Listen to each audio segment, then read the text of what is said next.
Hi friends, చూస్తున్నారా? మేమైతే న్యాచురల్గా ఆకులతో పండించుకున్న అరటి గెల అయితే ఈ విధంగా ఉంది చూడండి. ఇదిగో మా ప్రాంతంలో ఎక్కువ ఎటువంటి అరటి గెలలు ఉంటాయి అన్నమాట. చూడండి, కొంత అయితే పండిపోయి కొంత అయితే కాయలు ఉన్నాయి చూడండి. ఇప్పుడైతే పండిపోయింది ఏ విధంగా టేస్ట్ ఉంది అనేది మిమ్మల్ని లైవ్లోనే చూపిస్తాను చూడండి. ఇదిగో ఒకటి తీసుకుంటున్నాను నేనైతే. చూడండి, ఇదిగో ఏ కెమికల్స్ లేకుండా అయితే మేము న్యాచురల్గా పండిస్తాం ఆకులతోనే, మా పూర్వకాలపు పద్ధతిలోనే.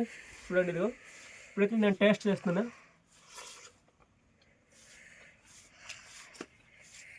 కాస్త కచ్చగా ఉంది, కానీ మొత్తానికైతే మంచిగానే ఉంది టేస్ట్ మాత్రం.